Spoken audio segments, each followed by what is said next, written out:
మన criminal litigation tool kit pleadings and petitions లో video 3 pre trial or preventive pleadings. Okay, దీంట్లో first quash petition section ఏంటి 482 CRPC. ఇది ఎందుకోసం?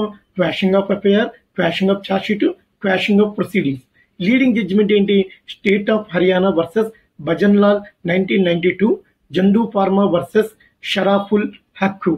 ఈ యొక్క జడ్జిమెంట్ లో చూసినట్లయితే క్వాష్ పిటిషన్ ని ఎలా క్వాష్ చేయాలని చెప్పేసి క్లియర్ గా ఉంటుంది. సో ఇందులో next topic, second topic discharge petition. Discharge petition section ఏంటి 239 ఆర్ 239, 245 సిఆర్పిసి. పర్పస్ ఎందుకోసం? Discharge accused before framing charges. అంటే విట్నెస్ గనక అంటే సరైన సాక్ష్యాలు లేవని తెలిసినట్టయితే కనుక ట్రయల్ కి ముందే, ఫ్రేమింగ్ ఆఫ్ ఛార్జెస్ కి ముందే డిశ్చార్జ్ చేయబడుతుంది. దీంట్లో జడ్జిమెంట్ ఏంటి? State of Karnataka versus L Muniswamy 1977. Okay, దీంట్లో థర్డ్ పిటిషన్ వచ్చేసి preventive or interim relief application. ఇందులో సెక్షన్ ఏంటి 41, 46, 482 సిఆర్పిసి. పర్పస్ ఎందుకోసం? Protect accused from arrest or harassment. Okay, leading judgments ఏంటి? Arnesh Kumar versus state of Bihar 2014 చూసినట్టు విధంగా చాలా క్లియర్ గా ఉంటుంది. ఓకే, ఈ సిరీస్ లో నెక్స్ట్ వీడియోతో మళ్ళీ వస్తాను. Next video 4th video.